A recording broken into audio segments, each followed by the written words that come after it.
That was a great start, hearing from Her Majesty Queen Rania. And now you have really an extraordinary panel of leaders. And we will start with Ngozi Okonjo-Iweala. Ngozi Okonjo-Iweala is the managing director of the World Bank now. She was Nigeria's finance minister, and in that role was really fearless in her efforts to combat corruption and to do all she could to make Nigeria's finances much more transparent and make and advance institutional reforms that would make Nigeria a lot more hospitable to external investment, to foreign investment.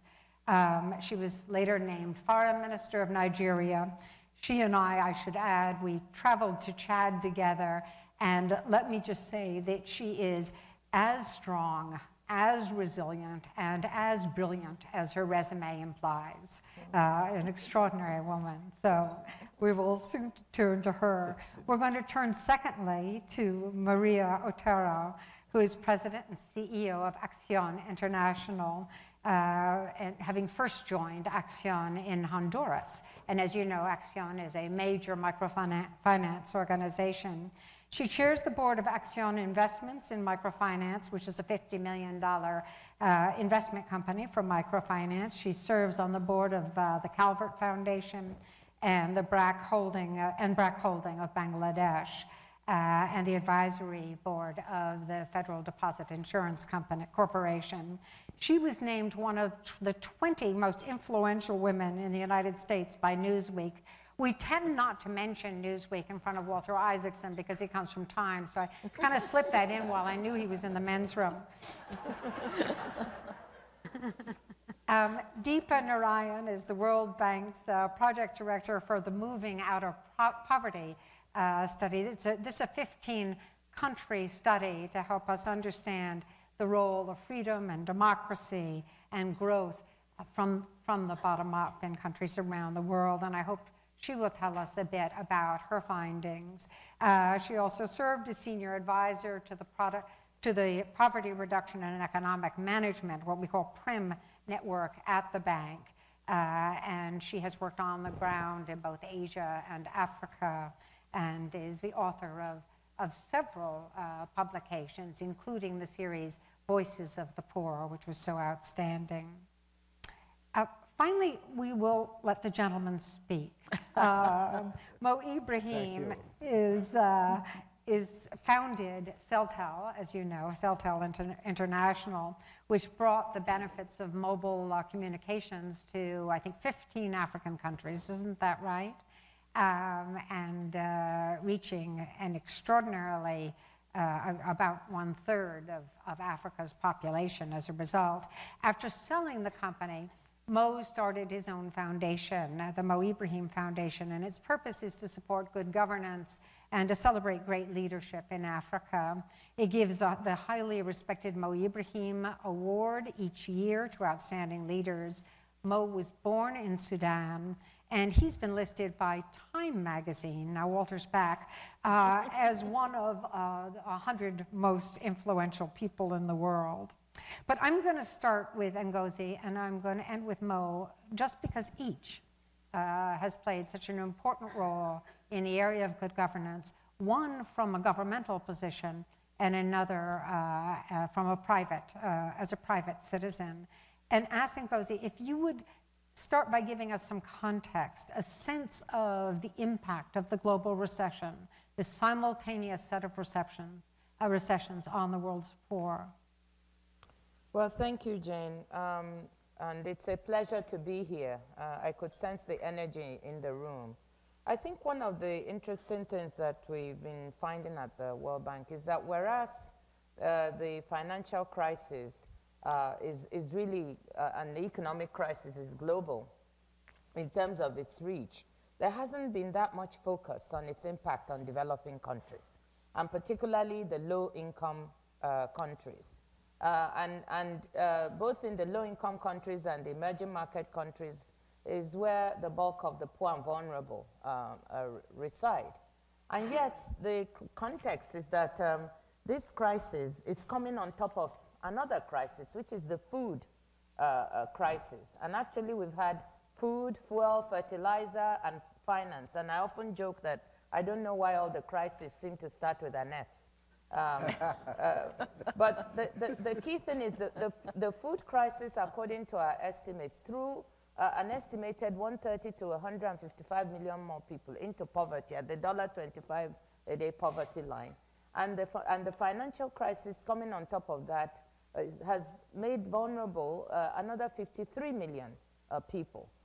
So we're talking of a monumental human crisis. And this is what is not often on the table. I understand because, you know, the developed countries, for the first time in a long time, are having the crisis start here in the US and in Europe, and they're focusing internally here. But the context is that we're dealing with a human crisis. Just some specifics in addition to that. It may not be well known, but in countries, low-income countries over the globe, this impact is real, and it's coming through several channels.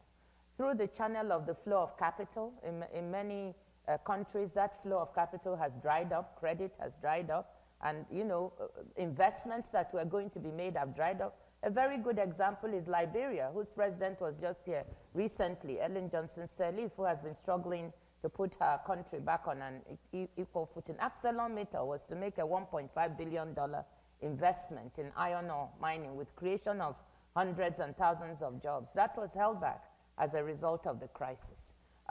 Loss of employment.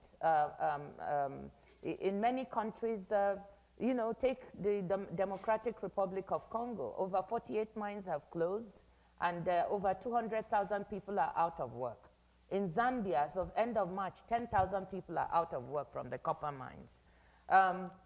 And in Cameroon, the wood industry, which is the third largest export earner in the country, no order books for this year, and 1,500 people have been let go. In Cambodia, the textile, the garment industry has suffered enormously, and many of the factories have closed. 30,000 people, mostly young women, are out of work. So this is to bring it home that the same employment crisis you're seeing here is manifesting in many developing countries. Many of them are also experiencing a fall. Actually, it's the fall in the commodity prices of the products that they sell that is leading to this closure, and that is the biggest transmission channel for the crisis.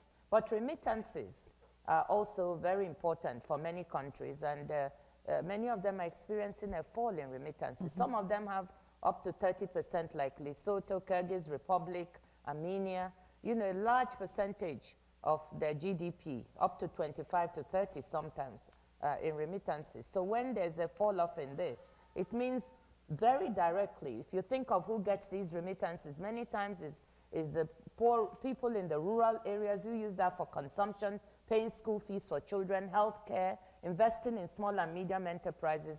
And so this fall off hits. And what we are noticing increasingly are 2 or 3 phenomena. People are cutting back on meals from 3 meals to 2 meals a day.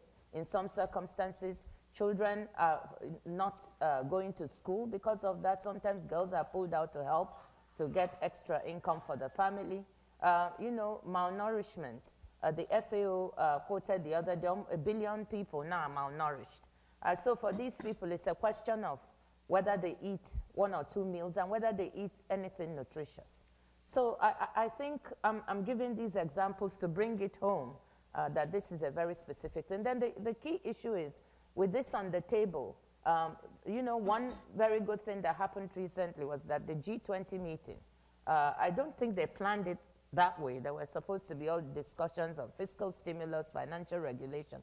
But one thing happened. The issue of the developing countries got on the table and became, in fact, a centerpiece of the discussion in a way. And that was very heartening to see that happen. In addition, the color around the table of the G20 changed also a little bit. You know, the regional organizations were brought in. ASEAN, representing East Asian countries, and NEPAD, in the Prime Minister Meles, representing African countries, were given a chair around the table. So both the color and the tone and the results, resources that were allowed for the IMF and support of the World Bank's initiatives also focused on trying to see what more could be done to help low-income countries. So the message I want to leave with is that this is real.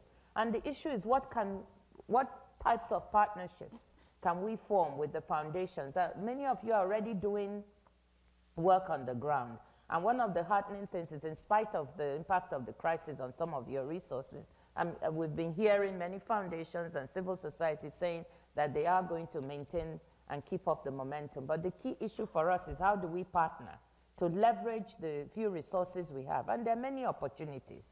At the World Bank, for instance, we have developed several instruments, a vulnerability financing facility with a window on food and agriculture, where, during the food crisis, we actually committed $1.2 billion, and we've disbursed within 8 months, $732 million of that for cash, conditional cash transfer programs, helping farmers with seeds and fertilizers so they can actually feed themselves. And trying to support rural infrastructure, irrigation, and other programs. And then we have a rural safety net window that we've just opened with a contribution of $280 million from the British. And these all offer opportunities for partnership, and so that we can leverage up our resources. The third thing is we have to look not just at this short-term crisis, but the longer term of how do we maintain productive assets, such as infrastructure, because very often in a crisis, developing countries stop maintaining operation and maintenance of infrastructure goes. They don't invest in long-term assets. So how do we work with them? And the IFC, the private sector arm of the World Bank, I understand you had a dinner with Lars Donnell last night, has developed several initiatives in private sector infrastructure, in microfinance, and so on, to try to help. I see plenty of possibilities for these partnerships with the philanthropic sector, working together with the private sector, with the international financial institutions and public sector resources from these countries coming together to try to address the various channels that can help developing countries to weather this crisis. And I'll be glad to say more on that later. Thank you so much, Ngozi. I think as you're developing your own questions, think about how best you as a philanthropist could possibly work with the World Bank to leverage these resources and this knowledge. Let me turn, Maria, to you, and the reason I do is because of Ngozi just making reference to the drying up of credit. Microfinance reached 100 million people by, I guess, 2 years ago, by 2007. So we take a look at that trajectory. Is that beginning to dry up, or is it that in the world of microfinance, the financial services that were put in place for the poor doing well, while the financial services put in place for the rich have collapsed? Well, Jane, first let me thank you for this opportunity, really this privilege of being able to be here and talk about this issue. To answer your question, I think it's important to just step back and talk a little bit about what microfinance is and what it has tried to do. Because microfinance really is access to financial services for poor households. It is clearly the provision of credit, but it's also the provision of savings, the provision of other products that can really help a household, a poor household, be able to be impacted in two ways. In the first way, access to financial services allows a poor household to be able to engage itself, to have capital, to be able to have productive activity. That's really what a microfinance is. So everything from selling food in a market to being a tailor, a shoemaker, all these are activities that allow a family to have additional income. But because you are also providing other services, such as savings, or such as remittances that are used for productive activity, or such as home improvement, you are also helping build the assets of the poor. You're helping create wealth in those households that normally don't have access to capital. So microfinance really has to be seen as a way to give access to the poor, not just to microfinances, not just to micro-entrepreneurs. And this is done through microfinance institutions. And I think this is really one of the areas that's worth highlighting because it addresses exactly the point that you're making. What we have been doing, and certainly ACCION's one of its main activities has been to build microfinance banks. These are banks that are regulated, they're commercial. ACCION helped build the first microfinance bank in 1992 in Bolivia, which is actually where I'm from. But it is a model that has allowed us to expand microfinance and to reach the kind of numbers that Jane was pointing to, and to use this model of a bank throughout the world. ACCION itself is using it in 25 countries. The reasons are because through a bank we can provide a wide array of financial products. This is what households need. We can provide savings, and the need to save money on the part of the poor is even greater than the demand for credit. And this is, again, also where assets can be built. A bank also allows you to grow by accessing the capital markets so that you can fund your growing portfolio. So in many ways, these really are banks, but they are completely different from the way that we understand banks. They're dealing with borrowers who have no collateral, who have no records, many of them who can't read or write. But at the same time, they are very much like banks because they're financially rigorous, they are supervised, they operate the way that a bank should operate within a banking system in a country.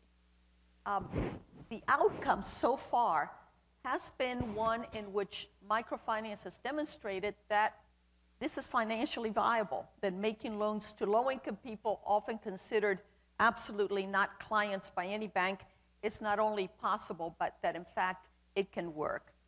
ACCION itself has the network that it works in has over nearly 4 million clients that it lends to, but it has closer to 1 million depositors. And clearly the numbers that you were talking about that expand for all microfinance show that we can reach large numbers. Now, where microfinance is headed right now is that this combination of a viable approach and then delivery systems for financial services really is a compelling approach to changing banking systems around the world, to taking banking systems and making them inclusive so that the banks in developing countries, as we have heard, are not reaching the top 5% or top 10% of the population, but are reaching the majority, are being inclusive in the work that they are doing. Just to give one quick example, in Bolivia, we started the first bank, as I said, 17 years ago, and at that time, that bank held maybe 1 or 2% of all the assets in the banking system in Bolivia. Today, the banking system in Bolivia, 38% of its assets are in microfinance. That banking system has been changed. Now, we know that not all financial service provision is necessarily always all good. I mean, Wall Street has demonstrated to us how it can be really terrible if not handled properly. And we know that the financial crisis has also had the kind of impact that we have just heard of. It's affected remittances, it's affected the flow of capital, it's affected food costs, all the sorts of things that we heard about. And for us at ACCION, because we also work in the United States, and we've developed microfinance in this country since 1992, we are seeing this effect in micro-entrepreneurs in New York, in Miami, in Boston. And we are seeing that they are very seriously affected. They're the ones that are sending remittances. So we are seeing the problem of the world crisis on the poor on the streets of New York and on the poor in the streets of Kampala in Uganda. So we see that also microfinance institutions that in order to grow have to access capital are facing a liquidity crunch. Their ability to grow, the ability of these banks to grow, is being limited by the lack of capital that's available to be able to reach the more than 500 million that we think need access to capital. So this one issue that we are drawing out of the financial crisis is also exactly how not to extend financial services. And microfinance might be in a position to really teach the rest of the financial system around the world why it is that it's 97% repayment. It's not sheer luck. It really is the principles of prime lending that we have been following. In that context, I think the primary areas, I just want to mention two focus areas that microfinance is taking on, and it addresses a little bit the question that you're asking about where does it go now. The first one is a real increased emphasis in client protection. This isn't something that happened because of the crisis, but it certainly dovetails with the concerns that we have today. ACCION's Center for Financial Inclusion, which is a piece of our organization that focuses on these types of issues, is taking the lead in a campaign for what we call the Campaign for Consumer Protection, which is nothing more than assuring that you're applying the principles that put the client, the poor person, the poor household at the center of how you operate.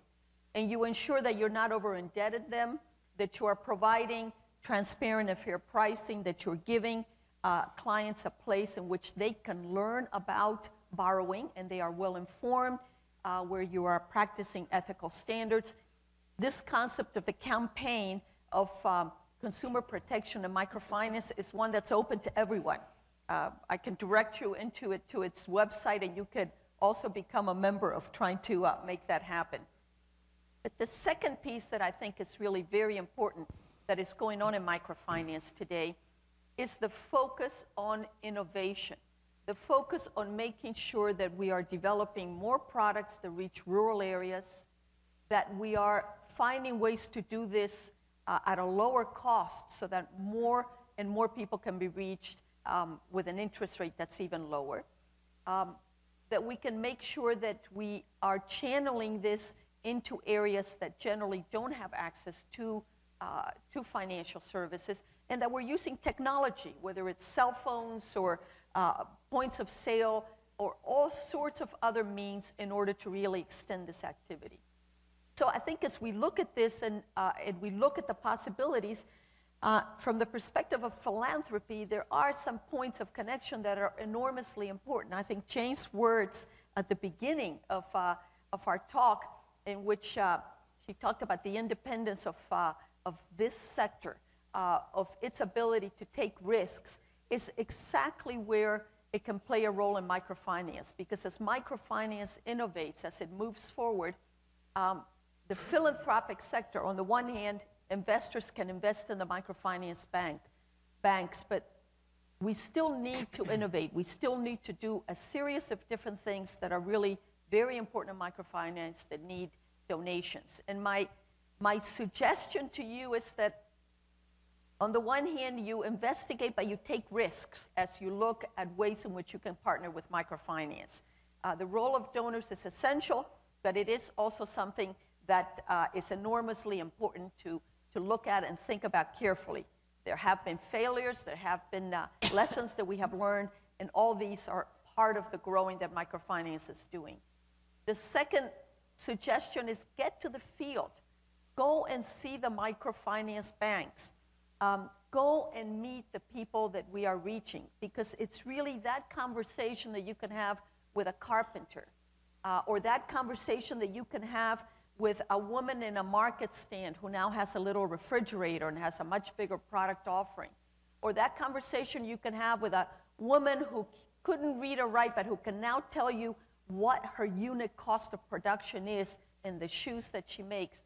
These are the compelling lessons and the pieces that I think address the kind of issues that are really important in philanthropy in this area. It also means thinking outside the box and thinking about how to connect the private sector in this area, the technology knowledge that we have, the capacity to be able to bring all the knowledge to serve the bottom of the pyramid. And finally, to really look at some of those areas that are really pilot testing efforts in the field. And these, I think, are some of the ways that we're going to grow microfinance, and where I think the philanthropic sector is going to allow that to happen. Let me just call out two people in the audience, because there are new aspects to the world of microfinance that Maria has referred to here. one is this greater transparency, the greater connection to the customer in essence. And you'll be hearing from Matt Flannery later in the day, who founded Kiva. But Kiva is bringing microfinance to is bringing its product to the United States, and does bring that sense of connection, even just through technology. The second is that Jonathan Lewis is here, and he has a different role for donors, and that is not simply to give, but to give your creditworthiness, to lend your creditworthiness to the poor by virtue of guaranteeing a loan. So you can be guaranteeing, this is now a micro lending, but you are guaranteeing a loan and rather than actually making a loan. But Deepa, I did want to turn to you before I got to some questions, because clearly what Maria is describing is a world in which the poor are good customers. They represent a good investment. They are themselves innovative and entrepreneurial. But is this how we see the 1.4 billion people who are at the $1.25 a day line of poverty? What is our perception? Thank you, Jane. It is, as everyone else has said, a privilege to be here in a gathering of action-oriented people, and you're already making a tremendous difference. I'm going to respond to your question by drawing from the findings of a study that we've recently completed. It's a mega study, as somebody called it. It's 15 countries, and we cover 60,000 people, poor people and people who were recently in the last decade poor. And it's an interdisciplinary study very deliberately because poor people's lives aren't organized by disciplines. And so we decided to put our assumptions aside and really explore what's happening at the ground level. Very quickly, you have to address one fundamental question, which is, what are the causes of poverty, and are poor people the problem? Are poor people dysfunctional, or are the contexts in which they live, the institutions in which they live, a problem? The reason why this fundamental question is important is because our beliefs and assumptions about the poor determine whether we take action or we justify inaction. It determines government policy, it determines how we give, how much we give, and how often we give, as also as how persistent or tenacious we are in our giving. One of the most persistent and tenacious and poisonous beliefs around, and it's still present despite the microfinance movement, and I'll come back to this, is that poor people are poor because they are trapped in a culture of poverty. And just last year in the US, there were 2 books in which this has been used as the central explanation for poverty. What is the culture of poverty? It includes a constellation of 70 characteristics, which includes things like poor people are poor because they're lazy, they don't want to work, they're drunks, they do drugs, they're criminal, they have no aspirations for the future, they don't have a future orientation, and hence they don't save. So when we look at this from the perspective of poor people around the world, in these 60,000 people around the world, we find no evidence that poor people are trapped in a culture of poverty. We went from Afghanistan to Cambodia to barrios in Colombia where there's urban violence, and everywhere what we found, and if you look at the book, you'll see the numbers in it, is actually the reality is that poor people take more initiative than even the rich. Everywhere this is true. In fact, the poorer the environment, the more the risk-taking and the more the number of initiatives, because people are grasping for a way to survive. In Malawi, people said the problem is not lack of initiative, it's not us, but the amount of money we get. And Millward, a man we met, said, I'm not confined inside, I think big.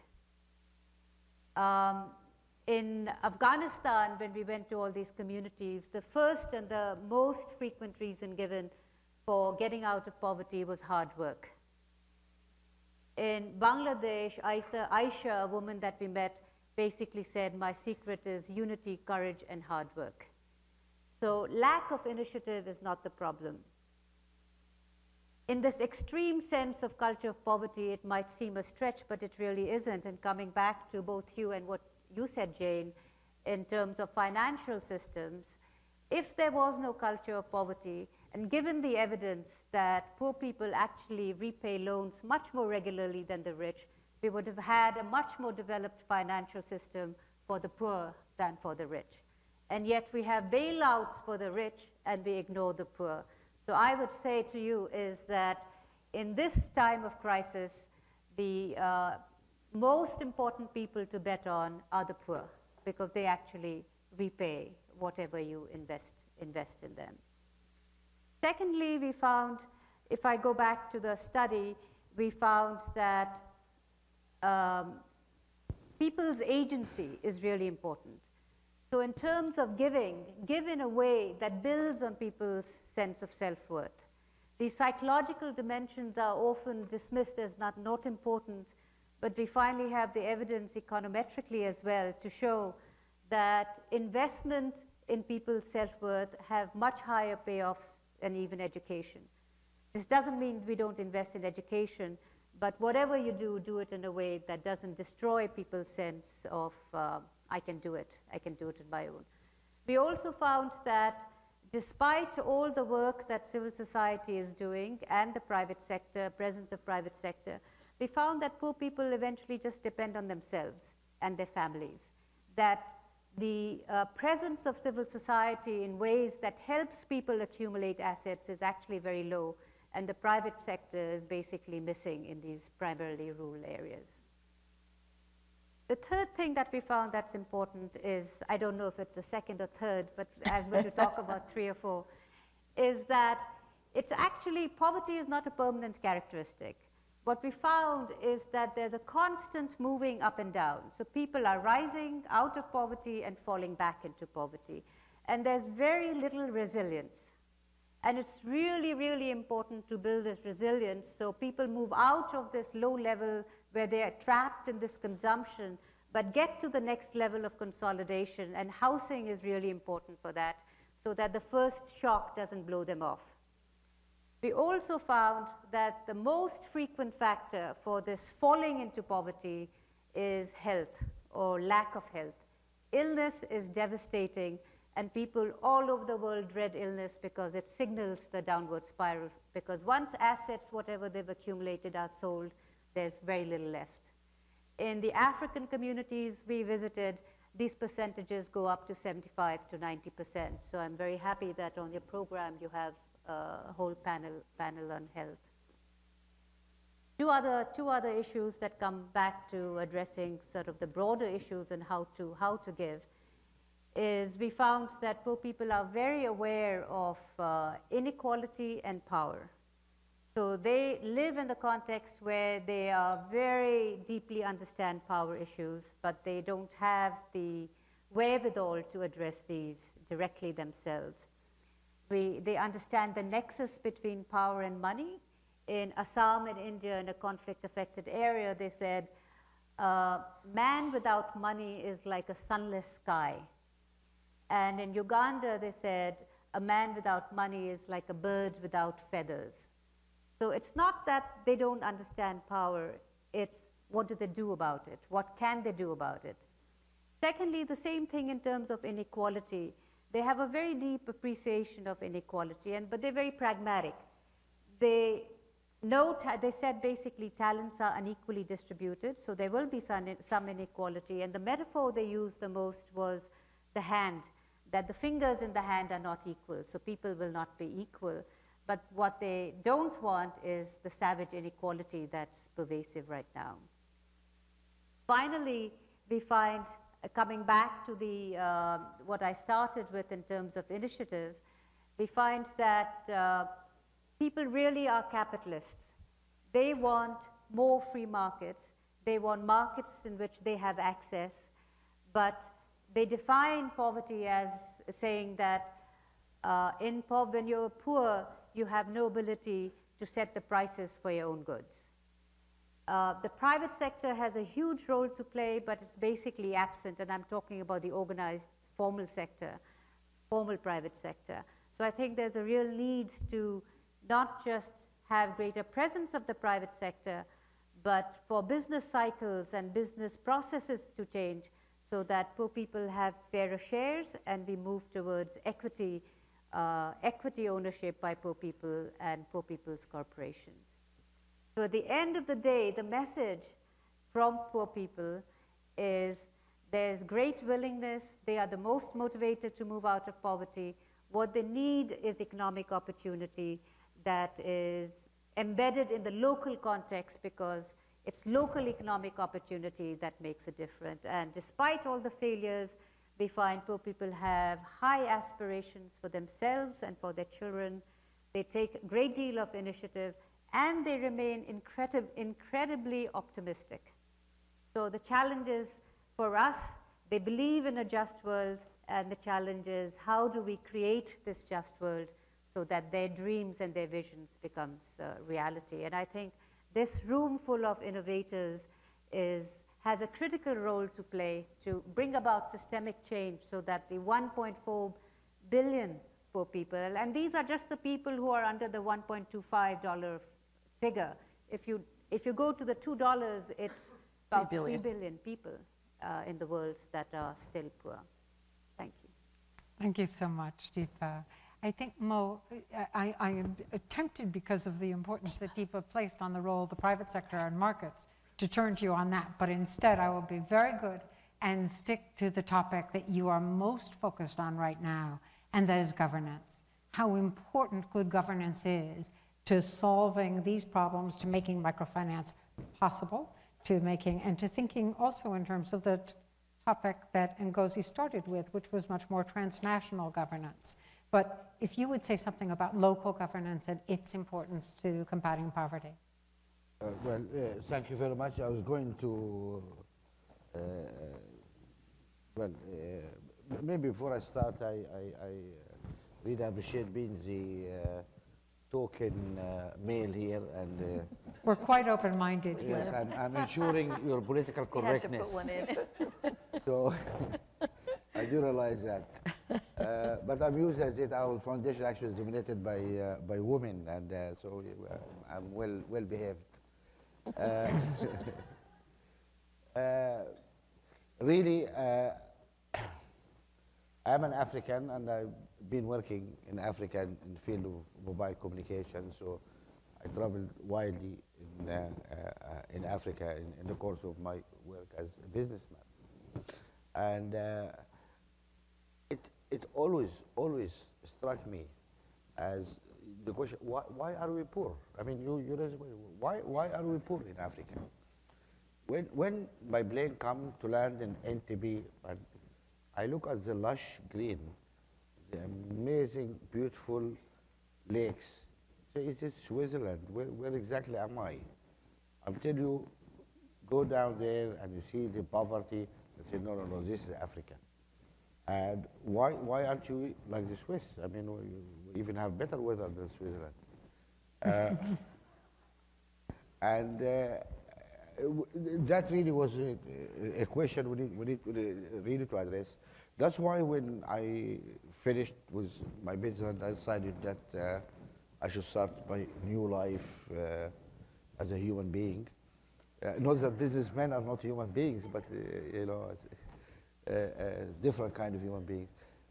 What really struck us is the answer for us was so obvious, and why people were not focusing on it. It is governance.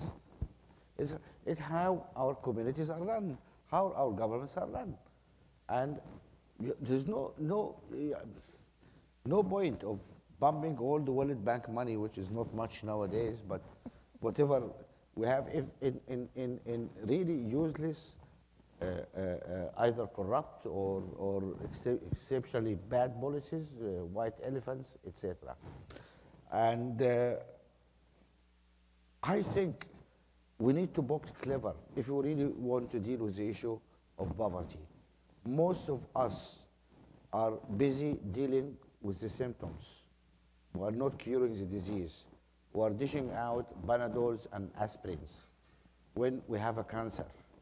And we're going to keep dishing these things forever. People will stay in the camps in Darfur forever. And we're going to keep sending the blankets and the food and all the nice people and dishing, being out at Christmas time and feeling good about it. But that doesn't solve the problem. We needed to really address the issue of governance, what is happening around us. And for that purpose, we launched our foundation. And what we do is we do a couple of things, very basic. One, we produce an index for governance, because we think governance is measurable. And governance is not only about corruption, governance is delivering all the basket of goods which the community expect. It is policies in education, policies on economic policies, it is how it's dealing with ethnic issues, how it's dealing with gender issues, with health, etc. There's a whole host of issues which we can measure the government performance at the end of the day. So we started this project. We measure at the moment about 60 parameters, but this year I think we're going to measure over 100 parameters maybe, which really define what is the state of governance in any African country. We publish our index, about 300 pages of it, in Arabic, Swahili, French, English, and Portuguese, the 5 official languages of the African Union. And we go around Africa debating this issue. Students, radio shows, whatever. We publish the ranking also in each country. We take a whole page and we publish the specific detailed results of each country and also the surrounding countries. Why? Because we want the citizen, the civil society, people, to really take that subject to their heart.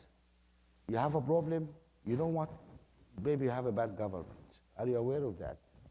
But many people instinctively, I mean, you ask any Nigerian, they will tell you we have a bad government. But how to articulate that? In which area? Where exactly are we failing? That's the issue. So we need really to help people articulate their discussion, their argument with their own government based on their own specific conditions backed by facts and numbers. Index and numbers, however wonderful, are also boring. So we thought also of another project which is running currently, which is the Prize for African Leadership. It has a number of objectives. Of course, we want to reward those African leaders who came and did the right thing and left on time, having really honored their office. And at the same time, we really wanted to raise the issue of governance. And the prize is sexy. Everybody, at time of the prize, who's going to win it? Why my president is not winning it? Why this guy is winning it? It brings the subject of governance really to the table to the lay men and women. And that's really very important. So it is really these issues we attack. The subject of governance, of course, touches on sovereignty. That's why the World Bank has to be careful about dealing with that, because your board of directors are the same countries you will be judging, and they come and give you a hard time. Governments, donors, really shy away from this because, again, people tell them to mind their own business. So it's really left for civil society to address that issue. And that's why a foundation like ours, which is an African foundation, and it's a closed foundation in the sense that we don't take donations because we cannot be tainted by foreign governments' money or big business money in our work. Of course, we also don't give donations because we have very limited financial resources. So please, nobody come to me and ask for a donation later on for anything. We just go because what we are doing. But as free men and women, civil society people, we are unemployed people. Nobody can threaten us with any thing. We are free to speak the unspeakable about our leaderships in Africa. And that started really hope to change the atmosphere around us. There's a lot of arguments. Is the price too much? Is it a bribe for people, $7 million? Is it too much? Yeah. This all, it's fine. That all raise the profile and help people against the arguments is not the issue or the value for it. And I just want to say really that good governance, everybody needs good governance. You in the United States here also need good governance. Maybe you don't realize that sometimes, but you need it. And good governance is not only governments, it's also corporate, it's also business. The problem we had, I believe, in the financial sector was a problem of governance. We had a total failure in the financial system because of failure of governance. How did the board of directors, how did the credit committees sign up on instruments they don't understand? Where's your fiduciary duty? If we had the right system, we would have a lot of people actually in court dealing with this issue. If we are, the issues about torture, about stuff I read in the papers here this morning, this also touches the issue of governance. So we all need good governance, but poor countries, like our countries, needed much more because their cake is so small. And if somebody took too much of it, it means other people go without. And that's unacceptable. I think I stop here to give chance to questions already. Well, we're really glad you've decided not to be someone to mind your own business, but to go beyond. And Ngozi, this takes me back to you when you were finance minister, because you really encouraged, when you were in Nigeria, the practice of the extractive industries, the energy industry in particular, posting, making public any expenditures, any transfers of funds they made to a government official. Once citizens were thus informed, did they then hold their government officials to account? Oh, I think we actually went beyond the energy industry, and one of the things, it's amazing how small things can have a big impact. I never thought that this would happen. One of the things we did is going beyond and publishing the entire government revenue stream for the federal. We have a federal structure with states. For the federal government, for the states, each month, what each state was getting, and putting it in the newspaper. And the reason was that in our constitution in Nigeria, I became very frustrated because the constitution mandates that everything that comes in through taxes, but through oil revenues, which is over 75% of the revenues we have in the country, must be shared according to a formula that has been agreed between the federal government and the states. And when I first started, the states' governors would go back and say, well, we were in Abuja, which is the capital, this month, and we didn't get anything from the federal. This thing that was shared, we got very little, or we got nothing. And so we can't deliver the services we need to deliver. Education, teachers were not being paid, et cetera, et cetera. And there was tremendous anger against the federal government, of which I was the finance minister. So I went to the president, this had been going on, and said, we have to do something to show Nigerians what is the true fact, what is happening. Can I just publish in the newspapers or in some form this information of what everybody gets each month? And he said, go ahead. So the 17th of every month, right after this meeting with all the commissioners of finance, and we would take 4, 5, 6 pages in the newspaper and publish these statistics. It became a bestseller. You know, so much so that we then had to compile. The president, who was President Obasanjo, then said, compile the statistics for the past 5 years, which we did. And we ran out. We couldn't print enough copies, and I call it the most boring bestseller ever. because people got to know. And what started happening was they started saying to the government, why haven't you paid salaries this month? Why haven't potholes been repaired? You know, why aren't the clinics running? And questions that they had never been able to ask before. People were now empowered just by simple information. So it's amazing how putting the information out there can really help. And Mo, just a quick question. You've been talking about government accountability, but when I think about government and governance, I think about all the institutions of civil society as well as government. Tell me something about the role of civil society in a country such as your country of origin, Sudan. Yes, of course, civil society is really a budding, emerging phenomenon in our countries, thanks in a way to the mobile phones and advance of communications, because that helps create really an active civil society, connected and informed. We are a traumatized country in Sudan, and we have a major problem, for example, about what's happening in Darfur, and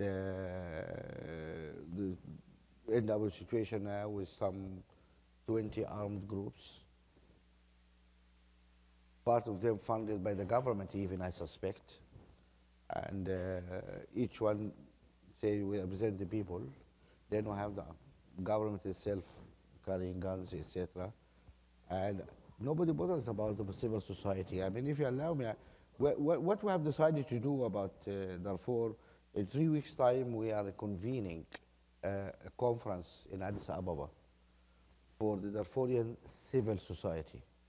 We are flying out 300 people, men and women. There's 100 women in that group, to really get a mandate for peace from the civilians. It's not enough that gun people and government people just, for 5-6 years, nothing happened. Nothing happened. The ICC ruling was just a fig leaf for the government of the United States, for the European government to say, oh, the job is done. Ocampo issued a warrant, so we can sit back. We cannot sit back. People are dying, and something needs to be done. So we're trying to change the dynamic of the situation by getting the civil society, men and women, to produce, say, what do you want? What do you want? Can you look forward? Let's, for a moment, forget the past, come together in humanity as just human beings. Let us dream about a better life for our children.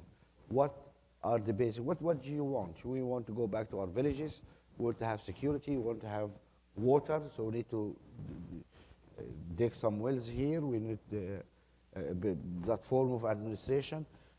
So that's the thing we are working on to do in 3 weeks' time. We have the backing, fortunately, of the international communities, the African Union, the various donors, etc. I really believe in the power of the civil society. And power is shifting, I think, from governance to civil society.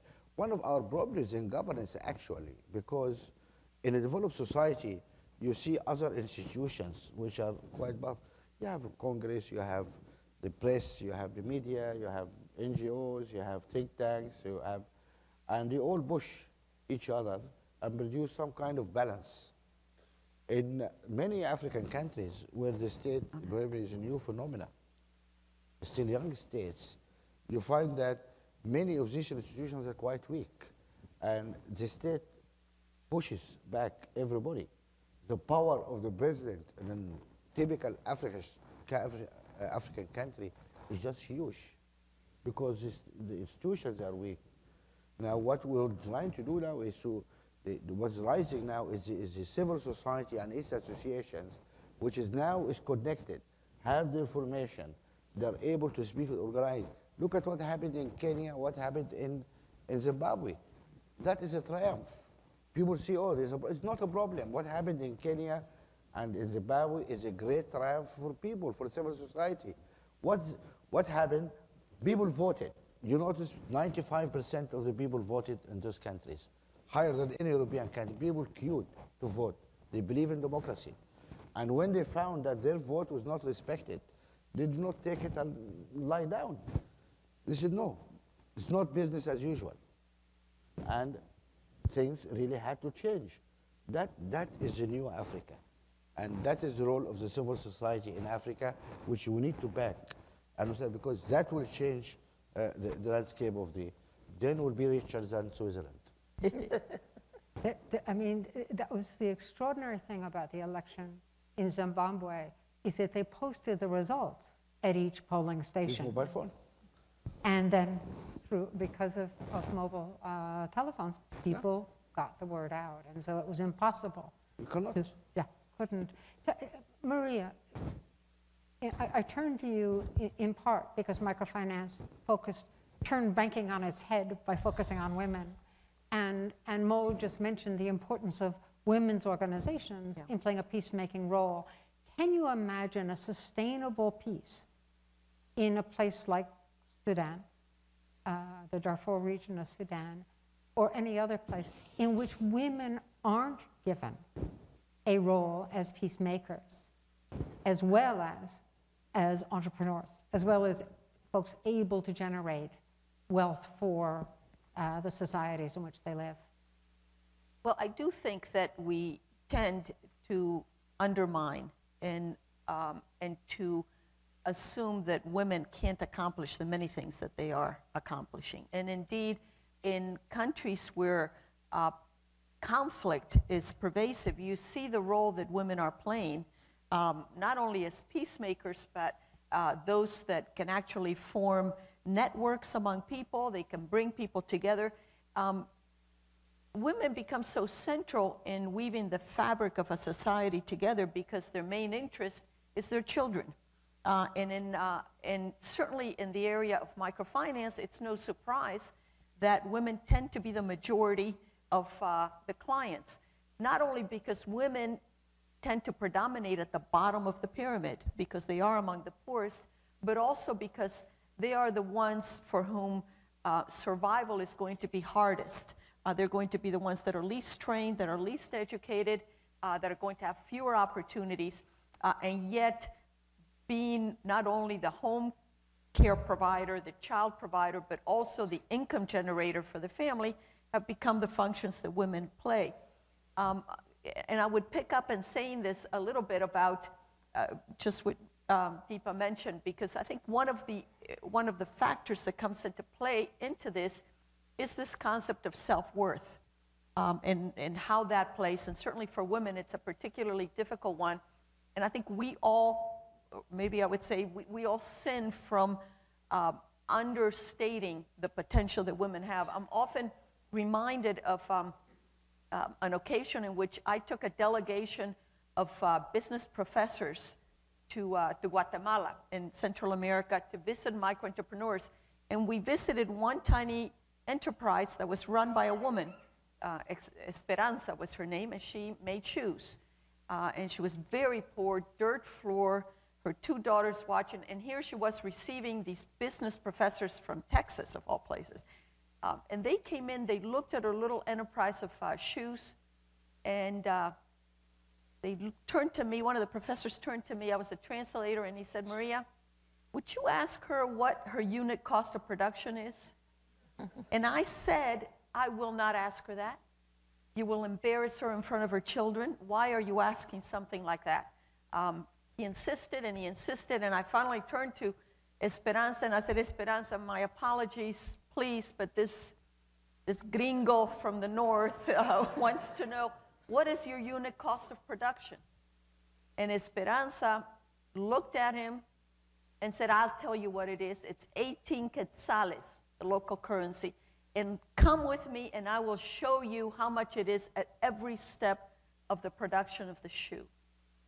Now, I tell you that story because I didn't believe that Esperanza was capable of responding to this question. So I think one of the lessons that we have learned, including myself and microfinance, is that we're not just turning banking on its head, but that we are also repositioning the poor vis-a-vis the rest of their society. And that, I think, is the only way that we're really going to be able to bring societies in developing countries, civil societies, and others to a place where the majority can live quality lives. And women are going to be at the center of that. I'm about to turn to Deepa, but you wanted to put in a word, Ngozi. Yeah, I just wanted, this point that Maria made is really critical.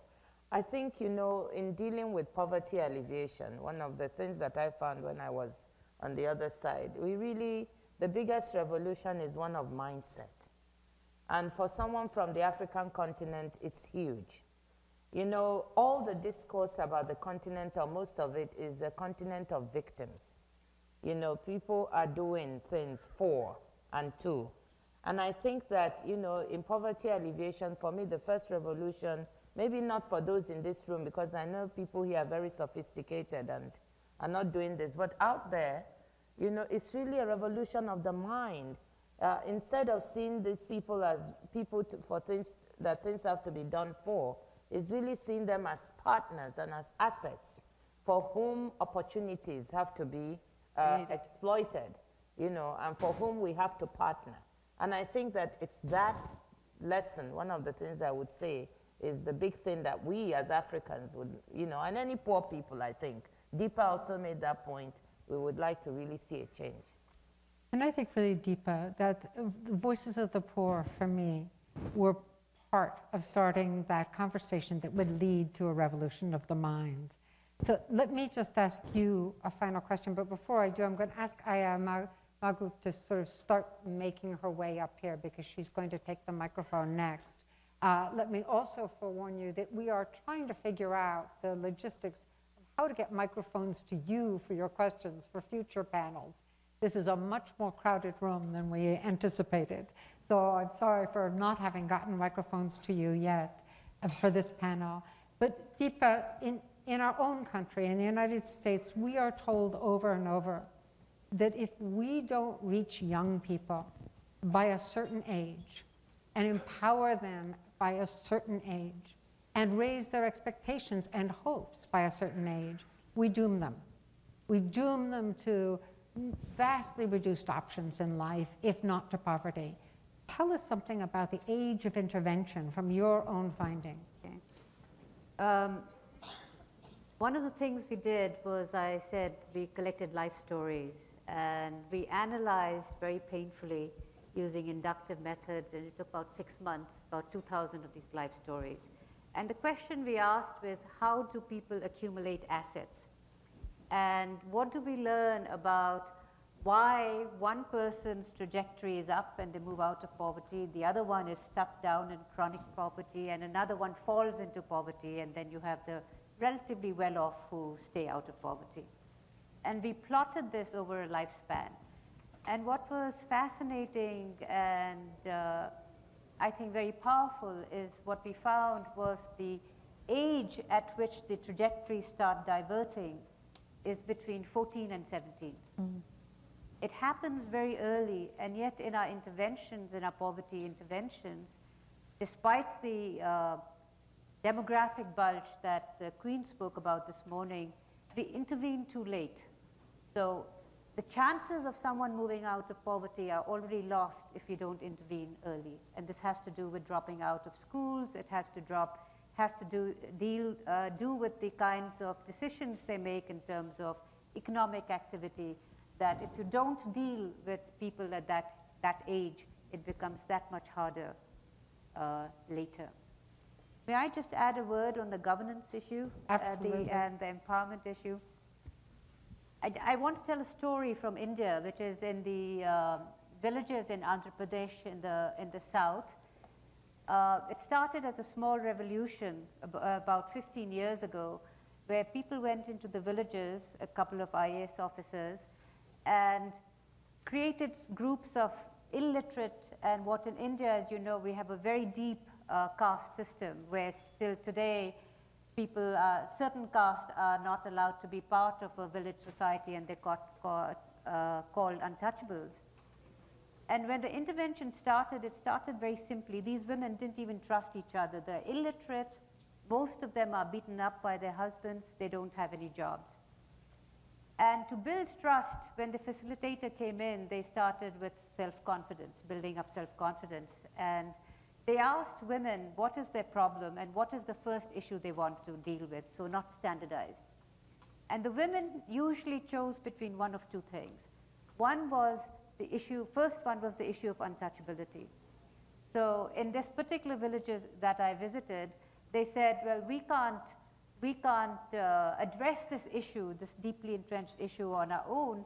So they decided on a particular Sunday to all get together and walk through the village of the high caste areas where traditionally they're not allowed to wear their shoes or slippers. So on that day, and the men walked behind them, they walked through the village, and the high caste people who were also the landlords, these are also the people on whose fields they work, they're also the people to whom they go for money, they're also the local politicians. And that simple thing started a revolution where today these same women are going and challenging the chief minister. So it ties this building from the bottom up. It's the mouse that rode.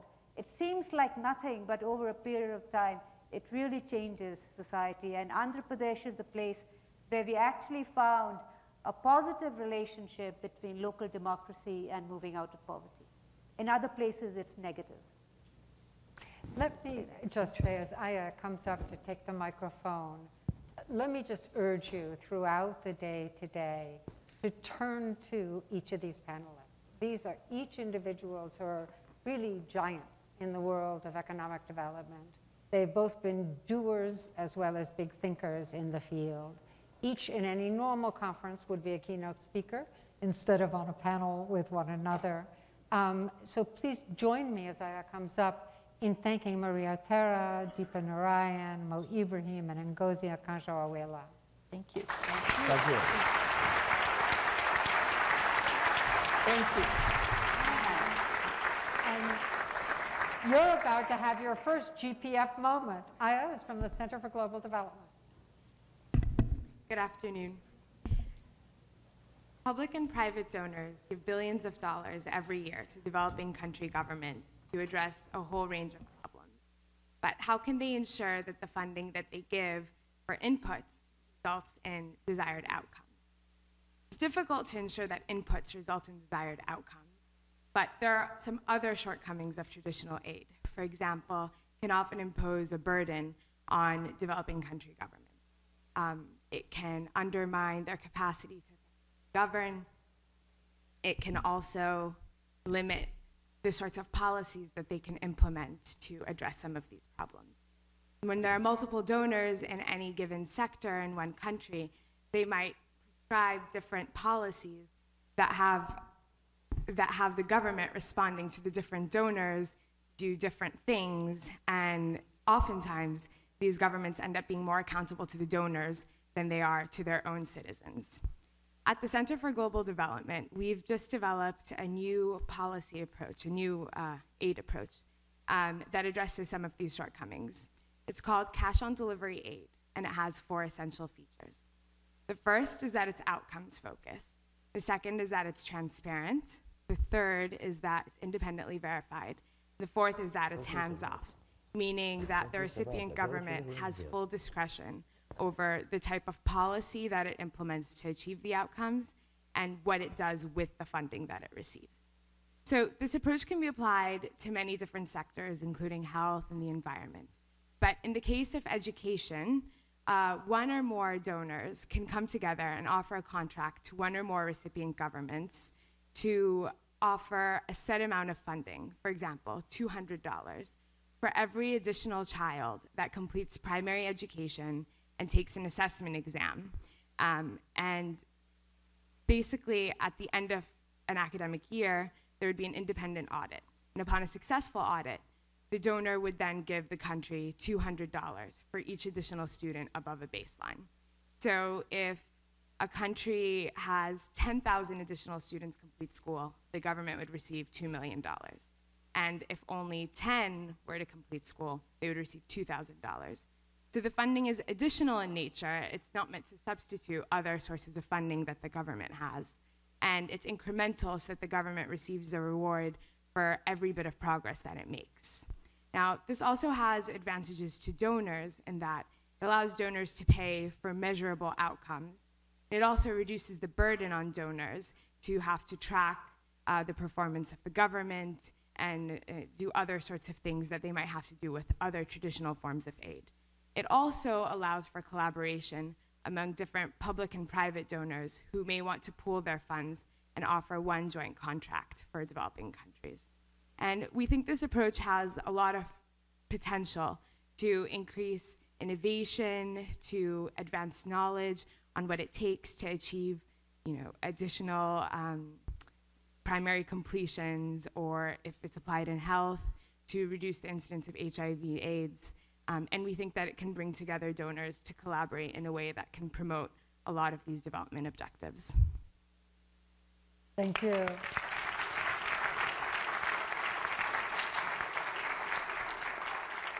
Mo is carefully Googling the concept right now on his phone. I just want you to know that on Sunday's New York Times, in the News and the Week in Review, there was an op-ed by Nicholas Kristof saying that at a time when aid is being rethought and restructured and we're never certain, that philanthropy grows all the more important. And he gave an example of philanthropy that had been personally rewarding to him, that he had engaged in. And then on the other side of the page, there was an op-ed by Bono, talking about writing about the extraordinary importance of effective aid and of such things as debt relief and the role that they have played. And now you've got a third. You've got cash on development as a third concept. So I want you to know it's Nick Kristof, it's Bono, or it's IA. So you can get your vote. Thank you so much. So we're done. Very nice.